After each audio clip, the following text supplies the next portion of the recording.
Vamos a ver un poco de estas filosofías que hoy están invadiendo el mundo, que son parte de la creencia popular, que en un mundo donde hay redes sociales y todo vuela, todas las noticias vuelan. Es más, recién vi un estado en WhatsApp de alguien quejándose por un partido que le robaron, que los descalificaron o algo así. Vuela todo rápido. Yo ni estaba en el partido y me enteré. ¿Sí? No lo sé. Otra buena pregunta. Pero bien, Dios ha establecido roles. Dios ha establecido diferentes roles. Sabemos que en Génesis vemos la creación. Dios creó al hombre y del hombre Dios creó a la mujer. Varón y hembra, dice la Biblia que Dios los creó. Y Dios estableció roles, pero el mundo ataca lo que Dios estableció porque transgiversa lo que Dios estableció. Porque Dios dice una cosa y Satanás, que siempre lo hace y es muy astuto, hace que el mundo diga que Dios dice otra cosa, ¿no? Otra cosa supuesta. Porque Dios estableció algo tanto para hombres como para mujeres, y vamos a ver que no solo en sí para hombre y mujer, específicamente en el matrimonio, sino también como hijos, como empleados, demás. Dios estableció ciertos roles, pero Satanás, como hizo con Eva, cuando la llevó a pecar, transgiversa eso y dice, Dios dice esto, y cambia lo que Dios nos enseña. Rápidamente, según el diccionario autorizado de la RAE, ¿no? Según nuestro diccionario de nuestro idioma, define al machismo como la actitud de prepotencia de los hombres respecto de las mujeres. Se trata de un conjunto de prácticas, comportamientos y dichos que resultan ofensivos contra el sexo femenino, incluyendo al hombre con tendencia homosexual. ¿Sí? Esto es lo que dice la Real Academia Española. El machismo es el hombre siendo prepotente, es el hombre atacando, y no solo a mujeres, sino a hombres o mujeres con tendencia homosexual.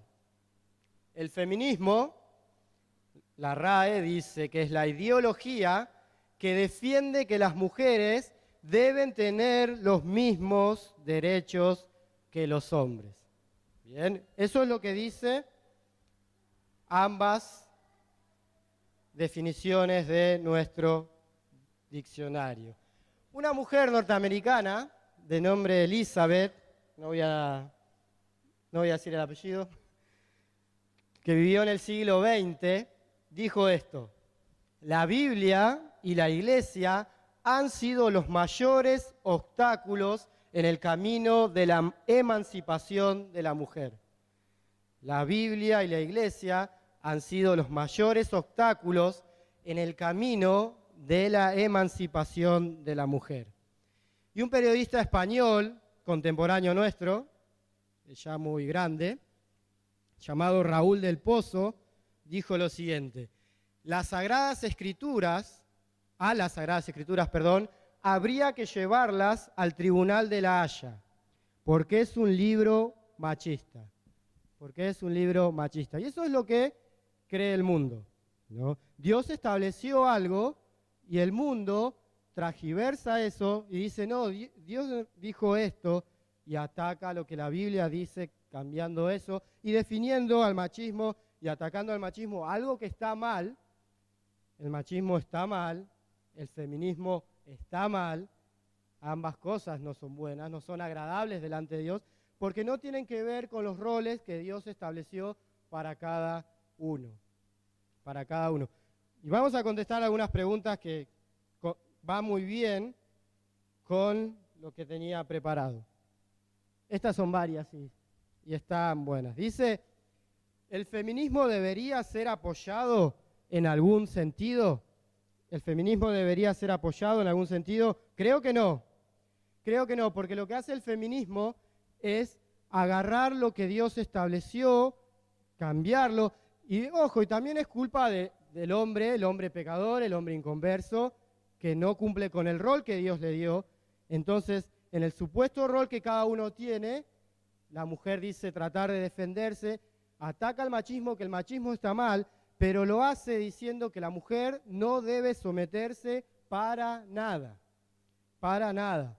Anula completamente el rol que tiene la mujer, ¿no? Es cierto que Satanás, siendo muy astuto, prepara algo que es malo, como el machismo, y para atacar el machismo que es malo, usa otra cosa que es mala también, como lo es el feminismo, ¿no? Ataca una cosa que es mala con otra cosa que es mala, y tenés a gente de un lado y tenés a gente del otro lado, cuando todos deberíamos estar en lo que dice la Biblia, que no tiene nada que ver con ninguna de las dos cosas, que es totalmente diferente a ambas cosas, ¿no? Entonces realmente el feminismo y el machismo, ninguno de los dos debería ser apoyado en ningún sentido. Lo que debemos seguir es lo que dice la Biblia, claramente. Y vamos a ver un poquito de qué dice la Biblia. Dice, una mujer maltratada por su marido, ¿qué debe hacer? Es una muy buena pregunta. Y la Biblia habla, Colosenses 3, 18 y 19, ahí hay un mandato para la mujer de someterse a su marido. Y en Efesios 5, Pablo dice que así como la iglesia está sometida a Cristo, la mujer lo está a su marido. Ahí, realmente, Pablo no da un mandamiento a la mujer, porque Pablo dice la posición de la mujer. Pablo está diciendo la mujer está sometida a su marido, así como la iglesia a Cristo. Y así como la iglesia a Cristo quizás a veces no los practica, quizás la mujer tampoco lo practica, pero es la posición que tienen delante de Dios cuando se casan. Cuando se casan. Hay una pregunta que habla de eso, que tiene que ver con eso, pero pensando en eso, yo lo que le diría a una mujer, y es mi opinión, en ese caso, es mi opinión, corriendo riesgo su vida, que se vaya. Que se vaya, que no permanezca en ese lugar. Que no permanezca en ese lugar. Estamos hablando de una mujer maltratada, ¿no? La pregunta se refería a una mujer maltratada. En mi opinión personal, corriendo riesgo su vida, ¿no? Obviamente es un riesgo. Yo no la dejaría. La Biblia dice que debe someterse. Y es difícil definir eso, ¿no? En ese sentido, cuando es maltratada. En mi opinión, creo que podría irse. Tienen que tener en cuenta que la Biblia dice que cuando hay un divorcio, algo que Dios aborrece, tanto hombre como mujer que se divorcia, ¿cómo debe quedar? Solo, ¿no? Es lo que la Biblia dice, claramente, el Señor Jesús lo enseña, 1 Corintios 7 lo enseña, es muy claro. ¿Por qué las mujeres debemos someternos a los hombres, maridos? Es el rol que Dios les ha dado, pero hay que entender qué significa someterse, ¿no? Primero, tengan en cuenta que el hecho de someterse no es algo exclusivo a la mujer. No es algo exclusivo a la mujer el tener que someterse. Todos ustedes, creo que todos ustedes, son hijos y se deben someter a sus padres. Varones, chicas, tienen que someterse a sus padres. Todos ustedes viven en un país donde hay gobernantes. Deben someterse a sus gobernantes. A mí me incluye en eso también. A todos debemos someternos a nuestros gobernantes. Si estás en un trabajo, debes someterte a tu jefe. Así como en ese tiempo Pablo habla de los esclavos sometiéndose a sus amos, vos debes someterte a tu jefe. En el colegio debes someterte a las autoridades del colegio. Y Jesús, siendo Dios, 100% Dios, con la misma esencia, la misma naturaleza que el Padre, Él se sometía al Padre. ¿Eso hacía que Él sea menos que Dios el Padre? No, pero Dios estableció roles, Dios estableció un orden. un orden. Para entender qué significa la sumisión de la mujer, es bueno entender qué significa la lideranza del hombre. Que el hombre sea cabeza, que precisamente tiene que ver eso, con liderar, con liderar. Y es interesante que en la Biblia no aparece la palabra lideranza, liderazgo, que es la palabra correcta, o líder, no aparece, pero en la posición de ser guía, cabeza, en diferentes partes de la Biblia, todas tienen que ver con esa persona que es cabeza de alguien sirviendo. El liderazgo en la Biblia tiene que ver con servicio. Y en Efesios 5 vemos claramente, cuando habla del rol del hombre, que él debe ser cabeza de la mujer y debe amar a la mujer como Cristo amó a la iglesia. O sea, ese es el estándar del amor que el hombre tiene que tener para la mujer. Varones que algún día se van a casar, ¿no? Están pensando eso, espero. Espero que exista quien se fije en mí, ¿no? Deben estar pensando. Pero ustedes se tienen que preparar para eso. Ustedes tienen que prepararse para amar como Cristo amó a la iglesia. Amar a esa mujer incondicionalmente, sacrificialmente. Y Efesios, Pablo describe un montón de formas de hacerlo. Va a ser su responsabilidad que su mujer crezca espiritualmente. Va a ser su responsabilidad, ella tiene su responsabilidad delante de Dios, que ella sea más pura cada vez. Entonces, el liderazgo tiene que ver con ser un guía, Obviamente, ustedes van a tener que tomar decisiones y va a ser su responsabilidad las decisiones, pero creo que van a consultar a sus mujeres. No quiere decir, vienen y le dicen, vamos a hacer esto. No tiene que ver con ser un jefe. ¿Cristo es menos que nosotros? Obviamente que no. Sin embargo, Él vino a servirnos y Él sigue sirviendo a la iglesia, procurando que la iglesia sea cada vez más pura. Y el hombre debe cumplir con ese rol. Entonces, someterse tiene que ser seguir ese liderazgo, seguir esa guía, acompañar al hombre en esa guía. En Génesis habla de que son una sola carne y habla de que la mujer que es del hombre es ayuda idónea, es el complemento, es todo lo que le hace falta al hombre. Todo lo que él necesita es la mujer.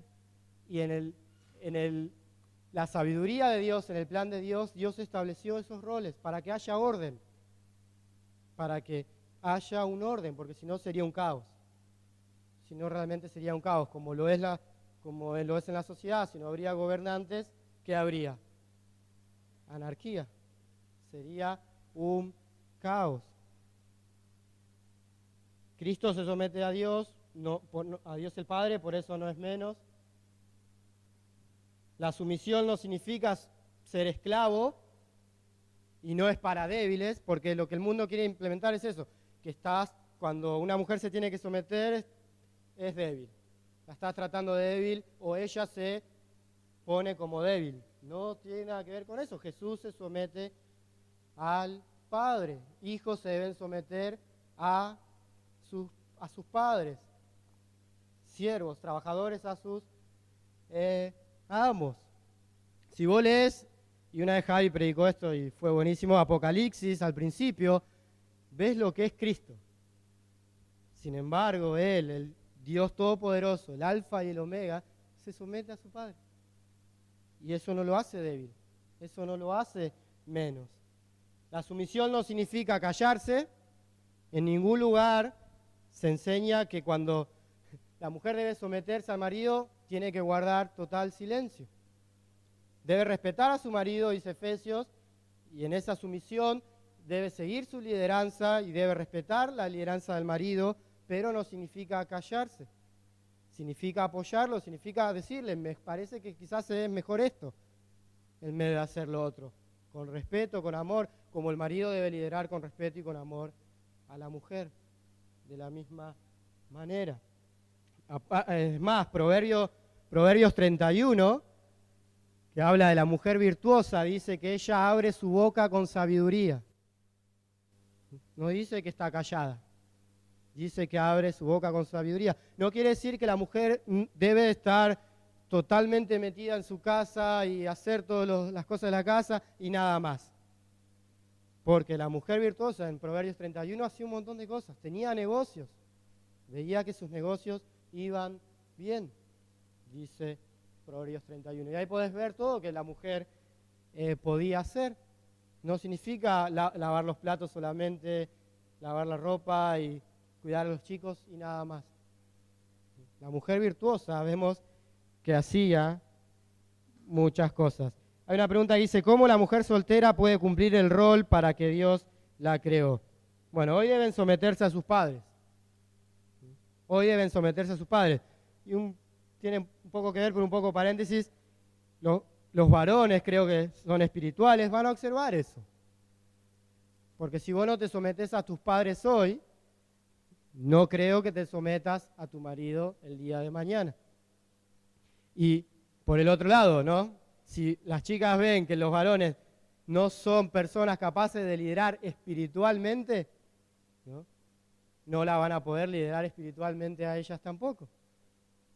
Y eso se observa. Pero tu rol es someterte hoy a tus padres, someterte, como también los varones, a las autoridades, como ya he dicho. Si estás de novia, no tenés que someterte a tu novio. No es tu marido. No es tu marido, ¿sí? Pero él tiene que demostrar capacidad para liderarte espiritualmente y vos capacidad para someterte. ¿Sí? Pero vos estás sometida a tus padres. Y al fin y al cabo, todos estamos sometidos ¿a qué? A Cristo, a Dios, a su palabra. A su palabra. Entonces, esto siempre va de acuerdo a cuando el que me lidera me pide algo que no desagrada a Dios. Cuando me pide algo que desagrada a Dios, se rompe. ¿Qué dijo Pedro? ¿Qué dijeron los apóstoles? Es mejor que obedecer a Dios que a los hombres.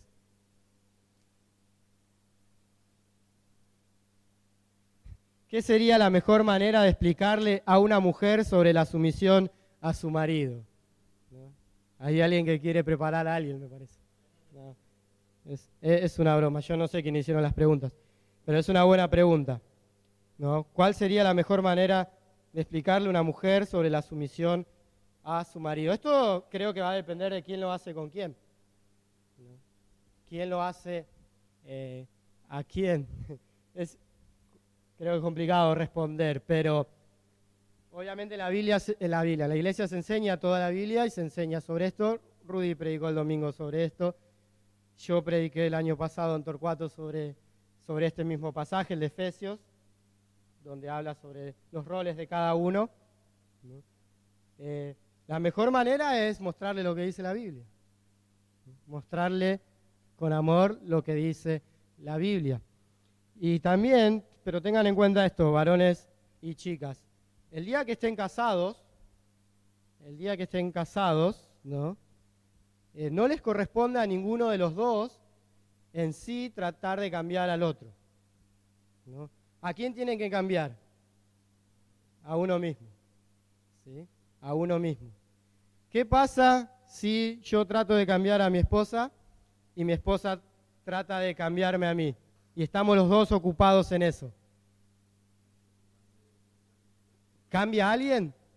No, porque yo estoy trabajando y diciendo, no, cambia esto, cambiame el canal, no. Cambia esto, y ella está, cambia a mí, vos cambia al otro, y ninguno de los dos está preocupado en cambiar. ¿No? Cada uno delante de Dios, dejando que Dios lo cambie, dejando que Dios lo guíe. Esto tiene que ver más con lo que sigue. Bien. Si soy mujer o varón, tiene que ver, está bueno esto. ¿Hasta cuándo debo obedecer a mis padres y o estar bajo su dependencia? Hasta cumplir 18 años, hasta que me case o hasta que me echen de su casa.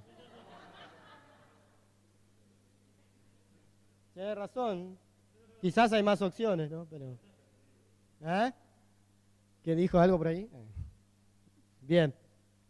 Yo creo que mientras vivís con tus padres, mientras estás bajo su techo, tenés que obedecerles. Tenés que someterte a tus padres. No importa la edad. No importa la edad. Espero que no vivas con tus padres hasta los 45, ¿no? Hasta los 30 te permito, porque es hasta lo que yo viví con mis padres, ¿sí? Pero mientras vivas bajo su techo, les debes obediencia. Les debes obediencia completa. Obviamente cuando te casás, eso hace que se corte. Dice Génesis, por tanto dejará el hombre a su padre y a su madre, ¿no? Entonces ya deja de tener esa dependencia, esa sumisión que tenía con sus padres cuando se casan. Creo que es interesante que creo que especialmente hombres, que no obedecían a sus padres hasta que se casaron. Hasta que se casaron. Empezaron a querer buscar guía de sus padres. Pero realmente mientras vivas bajo su techo, tenés que someterte.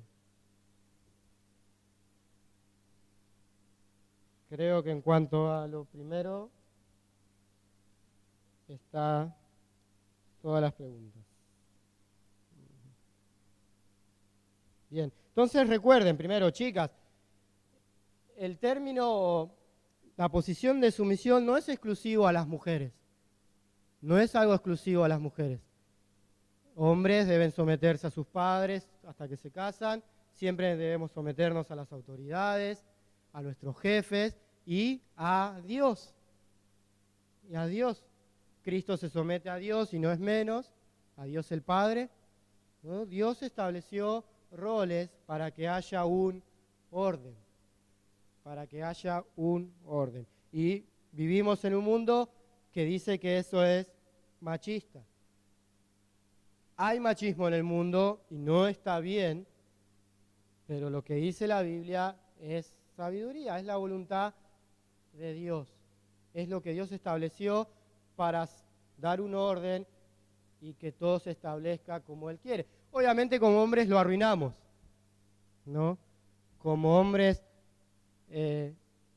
lo arruinamos. John MacArthur dijo: siempre me ha parecido que en la gran mayoría de casos el éxito o fracaso del esposo como líder espiritual es el factor clave para determinar el resultado de tales conflictos. Si el esposo fuera el tipo de líder que debe ser, la mayoría de los problemas dentro de la familia pudieran ser resueltos definitivamente, ¿sí?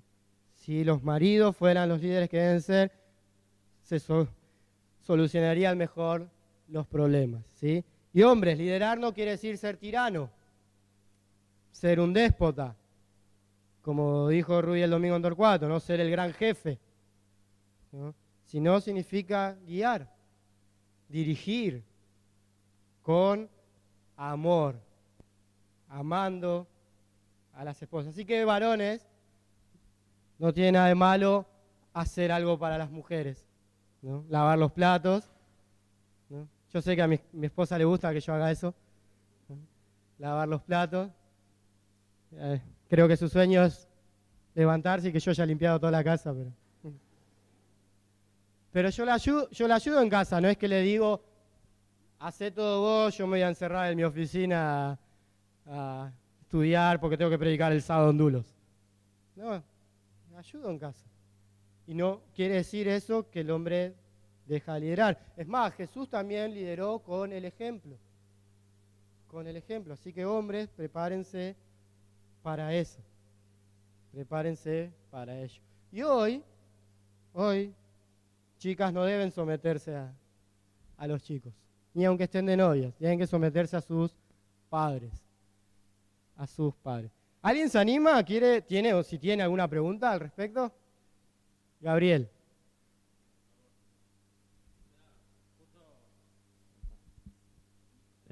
Hola. No, referido a lo que dijo John MacArthur, de que la pieza clave es que si el padre de familia, o sea, si toma no, si toma el control, no, o sea, cuando él se pone a hacer las cosas bien, o sea, la mayoría de los problemas se solucionan. Y en el caso de que no esté tal hombre, ¿hay solución o es en vano esforzarse? Que en el caso de que no esté tal hombre, o sea, solo una mujer, ¿puede haber solución a todos esos problemas o es en vano esforzarse? A ver si entiendo. Estamos hablando de una mujer que tiene una familia sola, sin, si- sin un hombre. Lo que pasa primero, que acá no sé específicamente a qué conflicto se refería, ¿no? Obviamente está hablando de conflictos que tienen que ver con dos, con dos, porque son dos pecadores, ¿no? Son dos pecadores. Algo que pasa en el matrimonio es que hay que ceder cosas, porque son dos personas diferentes, dos personas que se criaron diferentes, dos personas que con gustos diferentes. Quizás yo estaba acostumbrado a tirar la ropa en el piso, ¿no? Y eso estaba bien en mi cultura familiar, y a mi esposa no le gusta, ¿no? O quizás yo que cuando nos sentábamos a comer, yo quiero los cubiertos de la derecha, el medio de la izquierda, ella me lo ponía a la izquierda, ¿no? Hace poco escuché perdón, a un marido hablar de que cuando apenas se casaron, ella estaba acostumbrada a que sus padres, que cuando la madre hacía algo, el padre iba y arreglaba lo que hacía falta en la casa. La madre tenía una forma de indicárselo al marido, que el marido entendía y se daba cuenta, hay algo que arreglar en casa, iba y lo arreglaba. Y así le demostraba su amor. Y él estaba acostumbrado a que cuando terminaban de comer, comían, se quedaban en una sobremesa a charlar con su familia. Se casaron y ella hacía lo que hacía su madre y él nada. Y él nada. Y terminaban de comer, ella levantaba las cosas y él decía, ¿y la sobremesa? Y un día le dijo, vos no me amás porque no haces sobremesa, y ella le dijo, vos no me amás porque yo hago esto y vos no arreglás las cosas de la casa. ¿No? ¿No? Entonces, en el matrimonio, como hay que ceder, pues, a veces hay conflicto, ¿no? Pero hay que arreglarlos bíblicamente. Pero en el caso de que sea una mujer sola, se salva de todos esos conflictos, ¿no? Tiene otros, obviamente, tiene otros, pero creo que no sé si respondí bien, pero lo que esperabas. Pero, bien, un pastor llamado Félix Cabrera dijo, la esposa no es inferior al marido. Eso es un disparate. La esposa es diferente al marido. La mujer tiene el mismo valor que el hombre, pero no el mismo rol. ¿Sí? Tiene el mismo valor, pero no el mismo rol. Son diferentes. ¿Alguna otra pregunta antes de pasar al otro? Bien. Diego. El tema de, o sea, los hijos lo tocaste muy poco en un momento, ¿no? Pero mi pregunta sería algo parecido a lo que dijo Gaby, pero si se da la situación en que una casa particular, el hombre, el padre, o sea, el que tiene que cumplir la función de ser el guía del hogar, ¿no? No cumple esa determinada función, o sea, por ejemplo, no trabaja, no es de buen ejemplo a sus hijos y todas esas cosas. ¿Cómo tiene que ser la reacción del hijo, o sea, en cuanto al sometimiento? ¿Cómo debe actuar el hijo? Bien. Es una buena pregunta, pero siempre ese tipo de preguntas puede tener un montón de respuestas de acuerdo a cada situación específica que se da en ese contexto, ¿no? Porque pueden pasar un montón de cosas. Puede ser que ese mismo padre pida cosas al hijo que son desagradables a los ojos de Dios, ¿no? Y obviamente en ese caso debe obedecer a Dios. Hay un problema que surge muchas veces que con hombres así no dejan ir a su hijo a la iglesia, ¿no? No dejan ir a su hijo a la iglesia. Muchas veces, por eso esto tiene un montón de... Muchas veces eso tiene más que ver, más que como es el hombre, el padre, es que no ven ningún cambio en el hijo, no ven nada diferente. Que el hijo en su casa se comporta de una manera que realmente va contrario a su deseo de ir a la iglesia, a su supuesta cristiandad, y después el chico dice, no, no me dejan ir a la iglesia. Bueno, pero ¿ven una diferencia en tu casa? Porque cuando hay una diferencia, cuando impacta eso, en algún momento yo creo que quizás lo dejan ir, ¿no? Porque en mi caso, mi mamá estaba re contenta cuando me convertí. Por un lado estaba como, ¿esa iglesia vas a ir o vas a ir a una iglesia? Y por otro estaba re contenta porque ya podía dormir los fines de semana a la noche. Algo que antes no podía porque no sabía cómo iba a volver, ¿no? cuando salía. Entonces esas cosas hacen un impacto. Pero hay que obedecer mientras haya que obedecer, mientras sea obediencia a Dios. Porque también está el caso de que, bueno, pero mi papá es un desastre. Y bueno, pero ¿qué te pide? Me pide que haga la cama y yo no la hago porque él es un desastre. ¿No? No, obviamente hay que someterse en todo, menos cuando tratan de hacerte pecar. Y va a tener consecuencias, pero hay que someterse. ¿Sí? ¿Está bien ahí? ¿Un caso específico? ¿Alguna otra pregunta?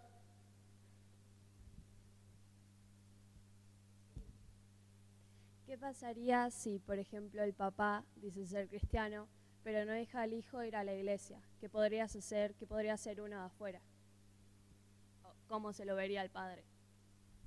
¿De afuera? Qué interesante, ¿no? Interesante el caso, porque alguien que diga ser creyente y no deja ir a su hijo a la iglesia.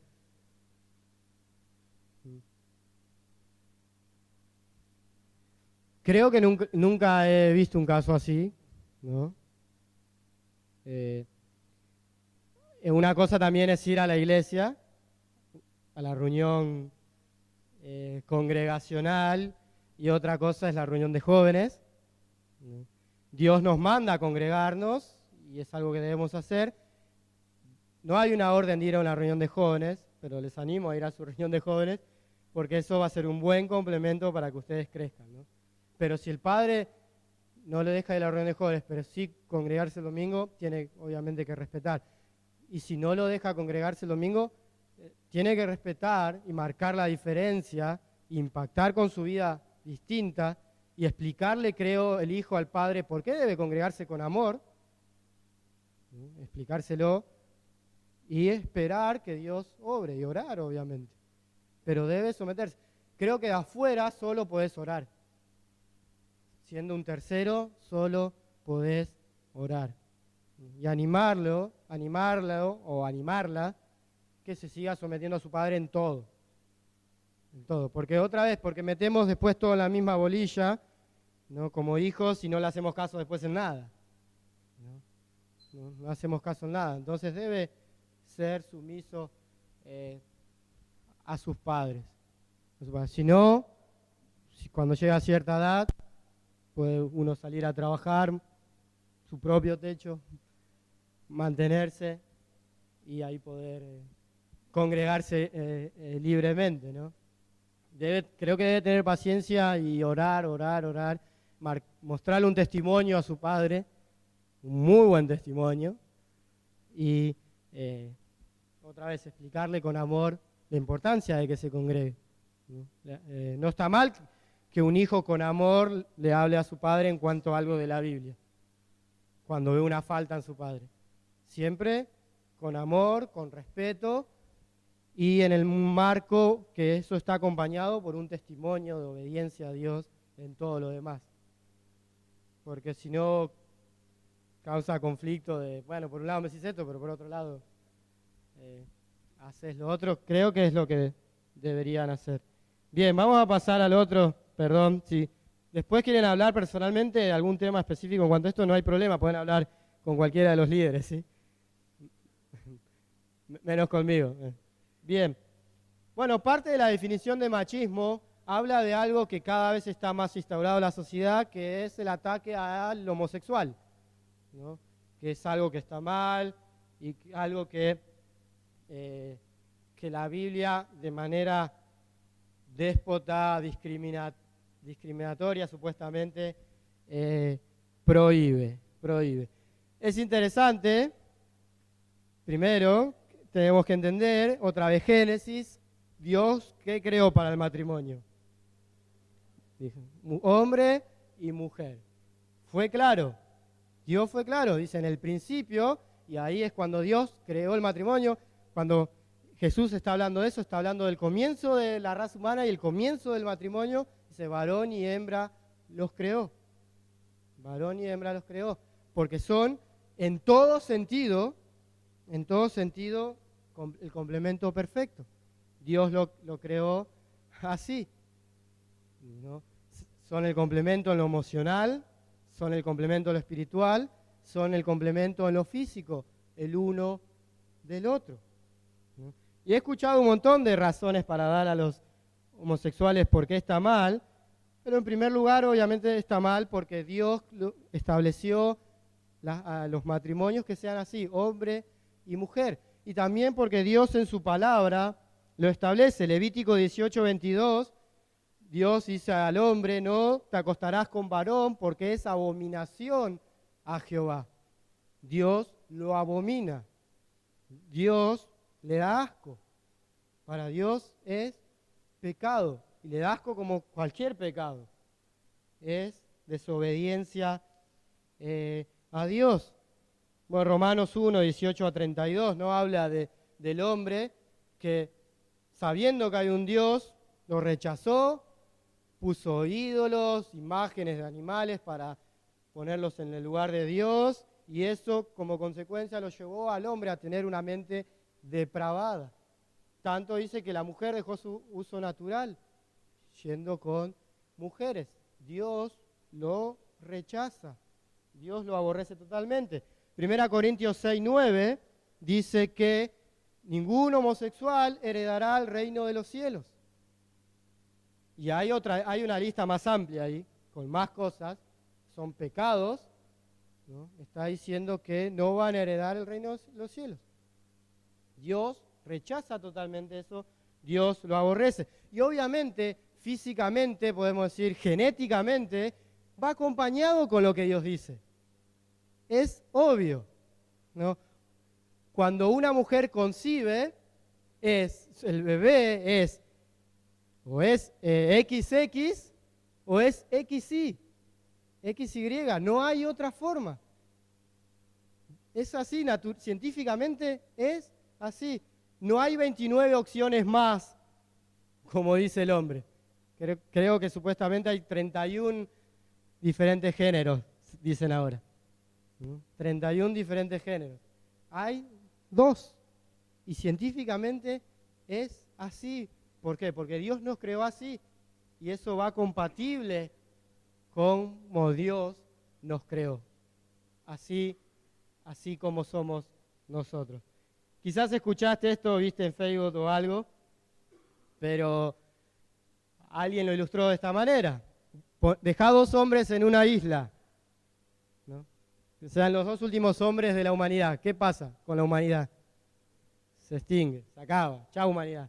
Dejá 2 mujeres en una isla. ¿Qué pasa con la humanidad? Se extingue. Dejá un hombre y una mujer, un matrimonio. La humanidad continúa. Porque Dios nos creó así. Así, pero el hombre, en rechazo a lo que Dios ha establecido, tiene estas creencias. Y no es algo nuevo en sí, ¿no? Sodoma y Gomorra. Ya Sodoma y Gomorra, por algo también en Levítico, en la ley, Dios lo marca, que es abominación para él. Y también con respecto a Sodoma y Gomorra, vemos el juicio de Dios al respecto.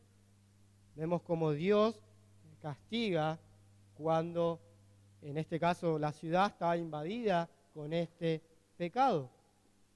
Así que no me extrañaría que Dios juzgue en manera severa al mundo en cualquier momento, porque el pecado cada vez está más arraigado, ¿no? Cada vez más metido en este mundo. Y tenemos que tener cuidado con eso. Alguien preguntó, si Dios es amor, ¿por qué condena el amor entre ciertas personas? Yo supongo que se refiere la pregunta a por qué Dios condena el amor entre hombre y hombre y mujer y mujer. Y supongo que está hablando no del amor en el sentido que todos debemos tener con todos, que todos debemos amarnos, ¿no? Sino en un sentido específicamente homosexual. Precisamente Dios lo condena porque es amor. Dios lo condena porque es amor. Y Dios que nos ama quiere lo mejor para nosotros. Y Dios es santo. Dios es santo. Entonces Él es diferente y Él aborrece el pecado. Y si entendiéramos un poquito más la santidad de Dios, creo que entenderíamos un poquito más lo grave de todo pecado, ¿no? Pero específicamente lo grave de este pecado. Dios nos ama, que lo mejor para nosotros Él estableció en su infinita sabiduría y omnisciencia, varón y hembra, ¿no? Y entonces tiene que ser así. Por eso Dios lo condena, porque es desobediencia a Dios. Así que Dios es amor, Dios es santo, es desobedecerle, por eso Él lo condena. Shoah, fuerte.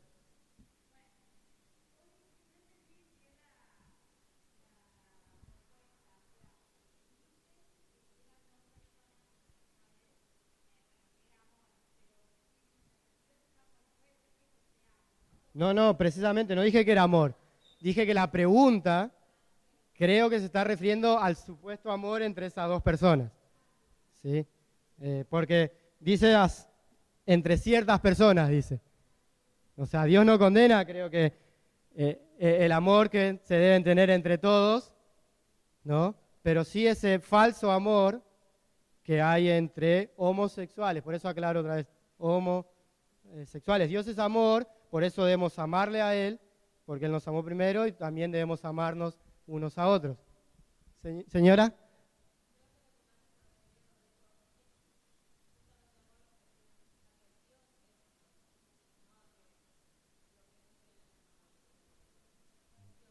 Claro, Dios lo condena porque Dios es amor, Dios es santo, Dios es justo. Es desobediencia a Dios. O sea, lo condena igual que condena un homicidio. Lo condena igual que condena una mentira. En cierta manera es un pecado que lleva a un gran juicio, como pasamos en Sodoma y Gomorra, como vemos en Sodoma y Gomorra, pero es pecado. Al fin y al cabo, es pecado. Dice, ¿cómo hago si una persona homosexual me dice que siente placer con ser como es? ¿Cómo hago para predicarle? Obviamente es normal, es pecado, pero es normal en su pecado que diga eso. ¿No? Va a ser normal. ¿Y cómo haces para predicarle? Debes predicarle el Evangelio. El Evangelio tal cual se lo predicás a alguien que no tiene ese mismo pecado en su vida. Y es más, con respecto a eso, quiero decir esto. Cuando estamos rodeados de alguien así, realmente no debemos discriminar. No debemos discriminar. A mí me pasó en un trabajo que yo tenía un compañero homosexual y yo charlaba con él, yo le hablé de lo que la Biblia dice, ¿no? Y mis compañeros le hacían chistes feos, pero él se reía, ellos se reían, y yo era el discriminador. ¿No? Y yo era el discriminador. Siempre cuento esto, pero un día me estaban tratando de discriminador por estas cosas y suena el teléfono, mi compañera atiende, era alguien quejándose. Mi compañera corta y dice, esta, despectivamente, hablando de la nacionalidad de la persona y con un insulto al lado, ¿no? Y recién me acaba de decir que yo era discriminador, ¿no? Y trató a esta persona, es como decir, este argentino tonto, ¿no? Pero dijo otra cosa. Y recién me trataban de discriminador. Bueno, es interesante, cuando usamos la Biblia van a decir eso, pero no debemos confundir nosotros con el verdadero concepto de discriminación. Nosotros debemos amar a esas personas, odiar su pecado, aborrecer su pecado, pero debemos amarla. Y la mejor manera de demostrarle amor es la misma que con tu familiar, con tu vecino, es predicarle el Evangelio. Es lo único que lo va a cambiar, como a cualquier inconverso. Es la conversión de su alma. Entonces debes predicarle el Evangelio.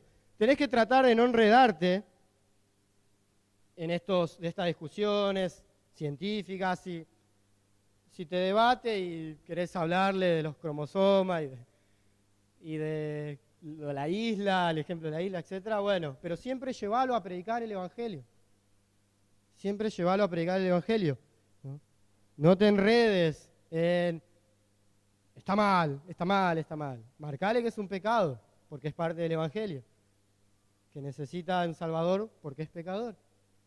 Pero no te enredes en una discusión, predicale el Evangelio. Tratalo bien. Demostrale que vos sos diferente en su trato. En su trato. Servile. Como dijo alguien una vez en un video que vi, yo estoy dispuesto a dar la vida por uno de ellos. Yo estoy dispuesto a dar la vida por uno de ellos, pero nunca voy a probar su pecado. Y nunca voy a dejar de predicarle el Evangelio. Es lo que debemos hacer. Otra pregunta dice, ¿cómo ayudar a los niños y jóvenes a fortalecer su identidad en relación al género de cada uno? Otra vez, tenés que ver lo que dice Dios en la Biblia y enseñar eso. Esto también va a depender de si se trata de tus hijos, hermanos, amigos, etcétera, conocidos, etcétera.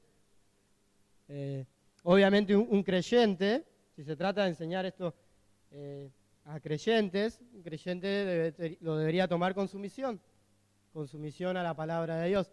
Con un inconverso, vuelvo a lo anterior. ¿Qué necesita? El Evangelio. Necesita el Evangelio. Esto como cualquier caso, como discutir de la Virgen María. Si no se convierte alguien que dice que la Virgen María es mediadora, etcétera, nunca va a cambiar su postura. No tiene sentido discutir de esas cosas. Sí marcarle su pecado, porque es parte del Evangelio. Pero debes predicarles el Evangelio. Y en cuanto a creyentes, debemos enseñarnos lo que dice la Biblia. Génesis 2, 18 al 25, Levítico 18, 22, Romanos 1, 18 a 32, 1 Corintios 6, 9. Cada vez que en los evangelios Jesús cita Génesis y dice en el principio, varón y hembra los creó, marcando la importancia que tiene para Dios esto. Bien, ¿alguna pregunta al respecto de este tema? Me comí la magia y él pensé que iba a levantar la mano. ¿Sí? ¿Nadie tiene una pregunta en cuanto a este tema? ¿Es claro lo que dice la Biblia? ¿Es claro cómo debemos tratar con estas personas? ¿Sí? No discrimines como Dios marcaría una discriminación, no como el mundo, ¿no? Porque el mundo va a transgiversar todo esto. Vos, amales, predicales el Evangelio. Cristian.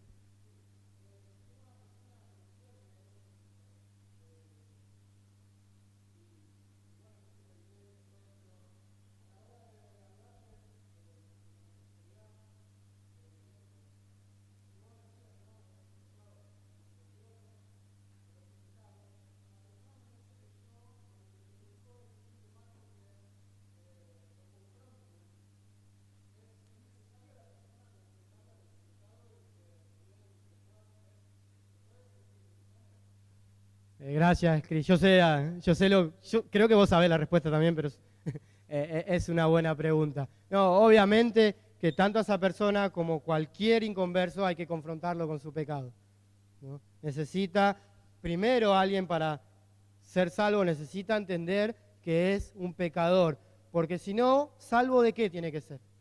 Si no entiende, si no se da cuenta que es un pecador, ¿salvo de qué? Es lo que te van a decir muchos. Sea homosexual, no sea homosexual, te van a decir, pero yo no soy un pecador. Yo no soy un pecador. Obviamente vos le podés decir, no sos un pecador según tu estándar. Pero llevarlo a la Biblia y marcarle el estándar de Dios. No hay una forma de predicar el Evangelio que es mostrarle con los 10 mandamientos, elegir 3 y mostrarle que seguramente ha violado 3 de esos mandamientos. Y nada más que 3 y ya delante del estándar de Dios ya es pecador. Ya es pecador. Entonces debemos confrontarlo con su pecado, debemos marcarle su pecado y decirle que Dios lo amó tanto que dio a su Hijo para salvarlo de ese pecado. Ni más ni menos que dio a su hijo, ¿no? Ponete a pensar en eso. Imagínate si vos harías eso por tu enemigo. Cuando tengas un hijo, pensalo, ¿no? Porque seguramente cuando lo tengas vas a amarlo de una gran manera. Pensalo, ¿daría la vida de mi hijo por mi enemigo? ¿Por quien me maltrata? ¿Por quien me trata mal? Bueno, Dios lo hizo. Dios lo hizo. Y tiene que entenderlo. Y fue así, fue tan grave que dar la vida de su hijo porque era lo único que podía salvarlo a él, homosexual o no homosexual. ¿Está bien, Chris? ¿Querés agregar algo? No. Bien. ¿Alguna otra pregunta? Cande.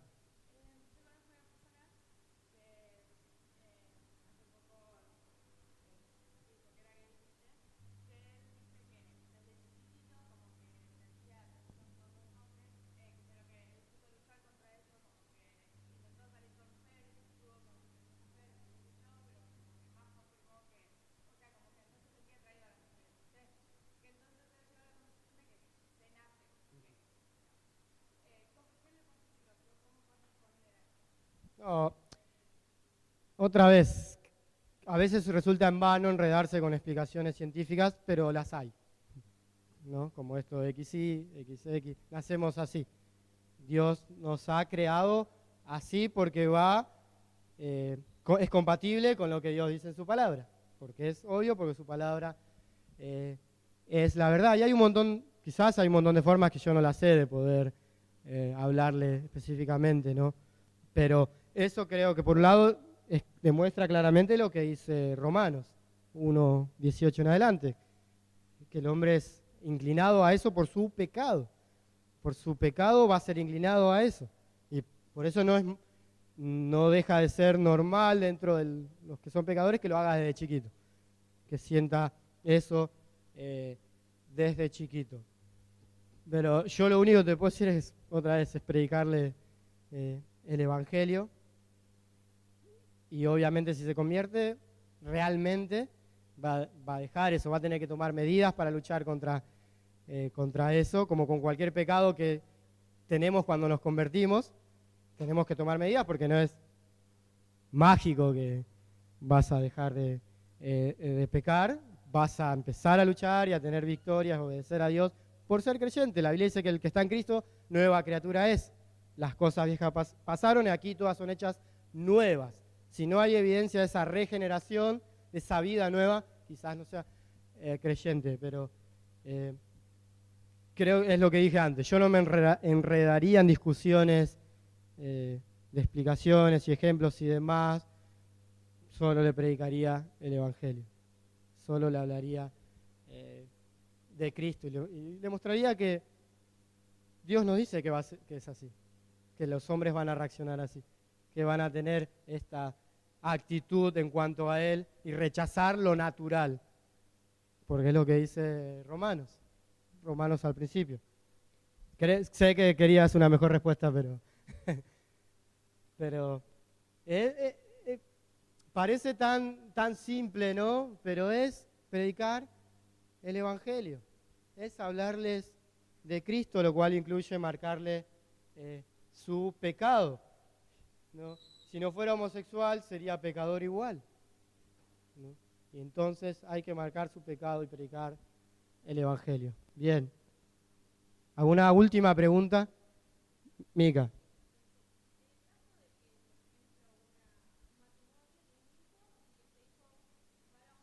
Sí.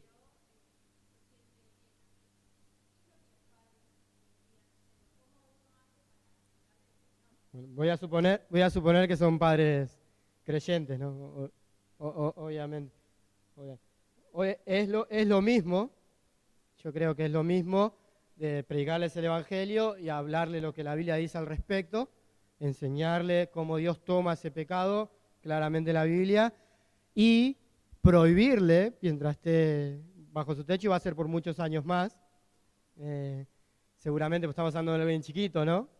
Relativamente chico, cuidarlo y prohibirle de cualquier expresión de eso que esa persona siente. Son sus padres y deben mandarle, deben decir que están en contra y prohibirle cualquier manifestación y castigar cualquier manifestación, ¿no? Y cuidarlo en cuanto a eso. Con respecto a eso, hay países que eso está teniendo consecuencias. Hay países que si un vecino ve eso, puede denunciarlo y se lo sacan al hijo. Se lo sacan. Y hay lugares en países que está pasando eso. Pero como padres deben seguir la Biblia.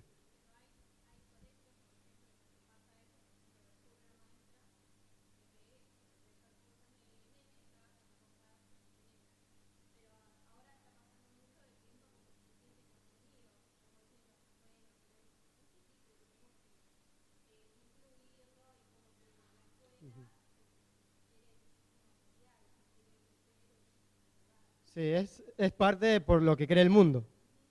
Está la filosofía en el mundo, no todo lo que vimos ayer en Colosenses, todas esas cosas que quieren arrastrar, que quieren sacarnos, entonces va a ser normal que, lamentablemente, que actúen así. Pero el padre debe... Es lo mismo que ustedes en sus colegios tienen un montón de influencias, ¿no? Tienen un montón de influencias en cuanto a otras cosas también.